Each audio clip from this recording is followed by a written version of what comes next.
Namaste to all of you. It's Ma Prem Asima here. I'm Tantra therapist and practitioner, and I'm spiritual and sexual awakening guide too. आज की शुरुआत हम करते हैं एक सवाल से। कल मेरी एक मित्र से बात हुई थी। उनकी एज लगभग 70-80 के करीब होगी। तो उन्होंने मुझे बताया, इससे पहले भी बहुत सारे लोगों के इससे संबंधित सवाल आ चुके हैं कि हमारी एज इतनी इतनी है, 60-70 साल है, और हमारा जो पार्टनर है, फीमेल पार्टनर है, वो इंटीमेसी में, फिज़िकल इंटीमेसी में पार्टिसिपेट नहीं करती, रुचि नहीं लेती, इंटरेस्ट नहीं लेती। तो अब हम क्या करें? तो इसमें हमें क्या करना पड़ेगा? बार बार जो मैं एक बात बोलती हूँ ना कि आप लोगों का कम्युनिकेशन स्किल अच्छा होना चाहिए, कि आप अपने पार्टनर से पूछ सको कि आपको किस तरह की इंटीमेसी पसंद आती है। अगर आप जब तक खुल के बैठ के उससे बात नहीं करोगे ना, तब तक आपको समझ नहीं आएगा कि पहले उसको क्या पसंद था। अब एज के हिसाब से भी हमारी पसंद, हमारा इंटरेस्ट, हमारे डिज़ायर्स, हमारी पोजीशन चेंज होती रहती है। अब जो मोनोपोज आ जाता है, मोनोपोज के बाद फीमेल की बॉडी में के जो पैल्विक मसल्स होते हैं, जेनिटल एरिया, जो हमारे नीचे के जो जननांग है ना, तो उनमें रक्त प्रवाह कम हो जाता है। तो वहाँ पे खिंचाव होने लग जाता है और ऐसे और ड्राइनेस आ जाती है। तो ऐसी स्थिति में जब हम पेनिट्रेट करते हैं, पेनिट्रेशन करने की कोशिश करते हैं, तो वहाँ पे दर्द होता है, पेन होता है। तो भी औरतों के अंदर चिड़चिड़ापन आ जाता है। अब एक तो मार्केट में लुब्रिकेंट आते हैं, वो आप इस्तेमाल करो तो वो सिर्फ बाहरी सतह पे होता है। वो अंदर आपके जो चिकनाहट हमें चाहिए होती है, जो ब्लड फ्लो हमें चाहिए होता है, वो नहीं आ पाता उन चीज़ों से, ठीक है। तो वो चीज़ें इतना ज़्यादा कारगर साबित नहीं होती। आप अपने खाने का ध्यान रख सकते हो, अपने फूड का। जो भी 60-70 की उम्र की महिलाएं हैं, उनको नर्चर की, पोषण की बहुत ज़्यादा आवश्यकता होती है। उनको ड्राइनेस आ जाती है, इचिंग होती है, इन्फेक्शन होने का डर भी रहता है, फिर पेन भी रहता है, फिर कट लगने का भी डर रहता है।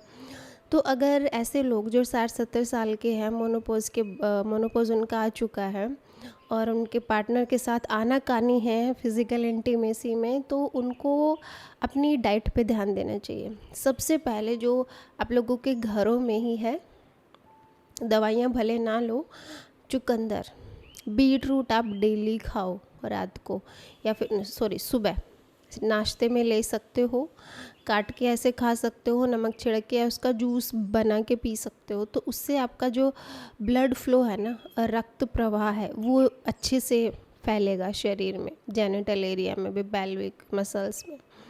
इसके बाद आप गर्मियों में आता है तरबूज। तरबूज आप ज़्यादा खाओ, तो इससे भी आपकी जो चिकनाहट है और आपकी जो डिज़ायर है सेक्स की, कामुकता आपकी बढ़ेगी।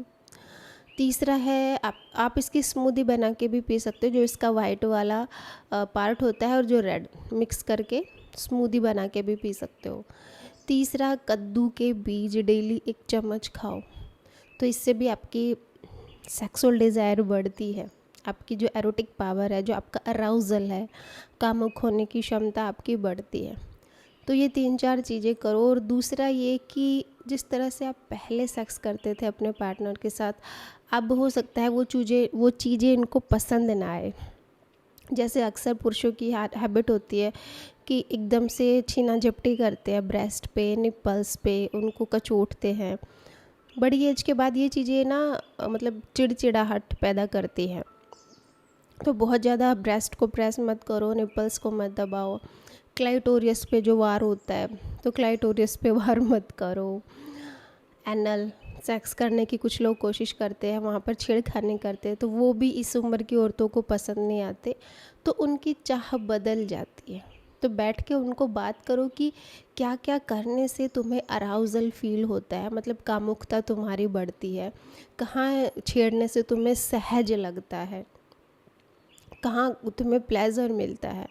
तो ये सारी चीज़ों का अगर आप ध्यान रखोगे ना, खाने पीने का, और जो आप एक्टिविटी आप उनके साथ कर रहे हो, कि उनको चिड़चिड़ाहट ना हो, वो आपसे दूर ना भागे। अगर आप चाहते हो कि मेरा पार्टनर मेरे साथ इंटीमेट हो, तो बैठ के बात करो, उनसे पूछो और धीरे धीरे उनकी बॉडी को तैयार करो। आप एक दिन खाली उनको मसाज दे सकते हो, dry massage, oil massage, head massage, पैरों में मसाज, ऐसे ऐसे करके इंटीमेट हो सकते हो, ऐसे ऐसे करके एक दूसरे के करीब आ सकते हो। ज़रूरी नहीं है ना कि हर बार पेनिट्रेशन ही आपको करना है, लिंग और योनि का घर्षण ही करना, स्ट्रोक ही लगाने हैं। और भी तो बहुत सारी चीज़ें हैं जो आपको इंटीमेसी फील कराती हैं एक दूसरे के साथ, तो वो चीज़ें करो। इसके अलावा अगर आप लोगों को कुछ पूछना है तो आप पर्सनली मुझसे काउंसलिंग ले लो और बात कर सकते हो कि ये तकलीफ़ आ रही है। दूसरा सवाल ये था कि मेरा जो, हाँ, एक बच्चे का था, स्टूडेंट था वो, कि मैंने 12th पास कर लिया और मेरा पढ़ाई में मन नहीं लगता, मुझे स्पिरिचुअलिटी की तरफ जाना है और पेरेंट्स इस चीज़ को अलाउ नहीं करते। तो देखो, स्टूडेंट हो, 12th पास कर रखी हो, 10th, या फिर आप कॉलेज में भी हो, या फिर आप कोई जॉब भी कर रहे हो, तो हर पेरेंट्स का सपना होता है कि हमारा बच्चा कुछ बने, हमारा बच्चा कुछ अच्छा कमाए। अनसिक्योरिटी रहती है पेरेंट्स को लेके कि देखो हर चीज़ में पैसा तो चाहिए ही होता है। तो जब आप इतने पढ़े हुए हो, पढ़े लिखे हो, जॉब को छोड़ो मत एकदम से। अगर आपको स्पिरिचुअलिटी में इंटरेस्ट है ना, रुचि है, तो वो साइड में शुरुआत करो उस चीज़ की, है ना। मेडिटेशन आपको सीखना है, मेडिटेशन करो। स्पिरिचुअलिटी की सारी चीज़ें अगर आपको अच्छी लग रही है तो बैठ के उनको पढ़ो, सुनो। आजकल तो मीडिया प्लेटफॉर्म है बहुत सारे, फेसबुक है, यूट्यूब है, गूगल है, सब कुछ आप घर बैठ के सीख सकते हो। स्पिरिचुअलिटी का मतलब ये नहीं होता कि आप घर बार छोड़ दो, अपना सारा काम धंधा बिजनेस छोड़ दो और आप पहाड़ों में चले जाओ। वहाँ आजकल, पहले होता था ये सब, बट अब इस चीज़ की ज़रूरत नहीं है। हमारा मन क्या होता है, अतियों में भागता है। या तो हम बिल्कुल सांसारिक हो जाते हैं या हम बिल्कुल आध्यात्मिक होते हैं। तो बीच का रास्ता, मध्य मार्ग, बुद्ध का मार्ग था मध्यम मार्ग। तो बैलेंस बना के चलो हर चीज़ में। देखो ये शरीर है, इसको हर चीज़ की ज़रूरत पड़ती है, इसको हरी बीमारी भी होती है, डॉक्टर के पास भी जाना पड़ता है, उसके लिए पैसे चाहिए होते हैं। खाने पीने का भी ध्यान रखना पड़ता है, उम्र जैसे जैसे बढ़ती है तो आपको और ज़्यादा पोषण की ज़रूरत पड़ती है, सुख सुविधाएं भी आपको चाहिए। तो एक ठीक ठाक सा पैसा, आप इतना अच्छा, बहुत ज़्यादा पीछे ना भागो, बट इतना तो कमा ही लो कि आपकी जो बेसिक नीड है, आपका घर है, आपकी छत है, आपके कपड़े हैं, खाना पीना है, पेरेंट्स की थोड़ी बहुत हेल्प है, तो इतना तो कमाना ही चाहिए। ये घर छोड़ के, नौकरी छोड़ के, पढ़ाई छोड़ के आपको कहीं नहीं भागना, क्योंकि ऐसा स्पिरिचुअलिटी में, हमारे धर्म ग्रंथों में भी कहीं पे भी नहीं लिखा कि आप सब कुछ त्याग दो। और आजकल तो ऐसा है कि आपका शोषण होने का ज़्यादा भय रहता है। बच्चों को, लड़कियों को, लड़कों को, आदमियों को भी लोग मतलब शोषण करने को उतारू रहते हैं। स्पिरिचुअल गुरु हैं, वो भी आपको सोचेंगे कि या तो नौकर गुलाम बना के रखेंगे, या आपके पास पैसा हो तो वो सारा ले लेंगे। ऐसा बहुत बार हुआ, बहुत बार आप लोगों ने भी सुना होगा। तो किसी पे आंखें बंद करके भरोसा मत करो। मैं हूँ, मैं भी इंसान हूँ, मैं भी आप लोगों के बीच में रह रही हूँ, मैं भी अपना कमाती हूँ और स्पिरिचुअलिटी मुझे पसंद है, तो मैं भी इस बात पे चल रही हूँ। बट आप लोगों के बीच में रह के, घर बार सब कुछ इसी में रह के कर रही हूँ ना। तो आपको भी यही सलाह है मेरे बच्चे कि कुछ भी छोड़ के मत जाओ। पढ़ाई कर ली, अब अपना छोटी मोटी अपने सामर्थ्य के अनुसार अपनी जॉब पकड़ो, काम करो, आगे पढ़ना है तो आगे पढ़ो, और स्पिरिचुअलिटी के लिए भी टाइम निकालो। अगर आप 24 घंटे हैं आपके पास, तो कुछ टाइम आप अपने कमाई को, अपने संसार को, रिश्तों को दो, और कुछ टाइम आप अपनी स्पिरिचुअलिटी के लिए निकालो, है ना। तो ऐसे बैलेंस बना के चलो, अतियों में मत भागो, या तो बिल्कुल इधर या उधर। तो ये था मेरा जवाब। आज हम बात करेंगे, मेरे पास टॉपिक है बहुत सुंदर सा। सबसे पहला टॉपिक तो ये है कि एक औरत होती है ना, औरत को हम देखें कैसे। औरत को हमें देखना कहीं सिखाया नहीं जाता, तो औरत को हम कैसे उसकी सुंदरता में देख सकते हैं। और दूसरा पॉइंट है कि नेचर, कि परमात्मा कहाँ छिपा है, उसको हम कहाँ ढूंढें। तो ये दो इंटरेस्टिंग टॉपिक है मेरे पास, तो ध्यान से सुनिएगा। यू सी ए वोमन, जब हम किसी औरत को देखते हैं, if you see with lustful eyes, अगर आप उसको वासना भरी नज़र से देखते हो, you see only the body, तब आप उसके सिर्फ शरीर को देख पाते हो। द मैटर पार्ट, जो मैटर पार्ट होता है, जो पदार्थ होता है, आप उसको देखते हो। If you see with love, और अगर आप उसको प्यार से देखते हो, you see something that is not matter, तो तब आप कुछ ऐसा देखते हो औरत में जो कि मैटर नहीं है, जो कि पदार्थ नहीं है। दिस इज़ स्पिरिचुअल, ये कुछ आध्यात्मिक है।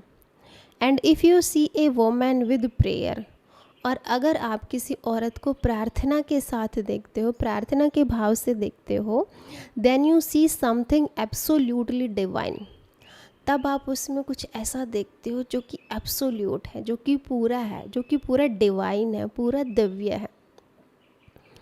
It depends on your eyes, ये आपकी आँखों पे डिपेंड करता है कि आप किस तरह से किसी औरत को देखते हो।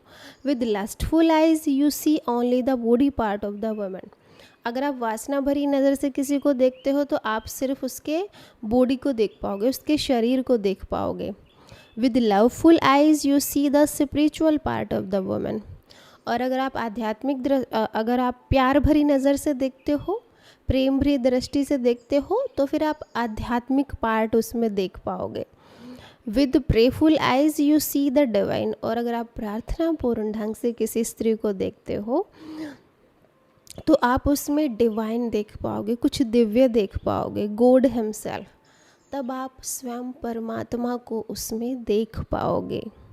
Where ever your sensitivity towards, जहाँ पर भी आपकी संवेदनशीलता जाती है, ब्यूटी इज़ परफेक्ट, वहीं पर सुंदरता पूर्ण हो जाती है। द डिवाइन इज़ रिवील्ड, वहीं पर परमात्मा प्रकट होता है। तो हम कहते हैं ना कि जैसी दृष्टि वैसी सृष्टि। किसी भी खूबसूरत चीज़ को देखने का सबसे बेहतर तरीका क्या हो सकता है? पहला है हमारी वासना। वासना से किसी औरत को देखोगे ना तो सिर्फ पदार्थ ही दे पाओगे, उसका शरीर से आगे आप नहीं पहुंच सकते। फिर अगर आप प्यार से देखोगे तो आध्यात्मिकता उसमें देख पाओगे। सोचो, अगर प्रार्थना पूर्ण ढंग से देखो, प्रार्थना की दृष्टि से देखो, तो आप उस औरत में ना संपूर्णता को देख पाओगे, पूरे ब्रह्मांड के दर्शन कर पाओगे, परमात्मा को देख पाओगे।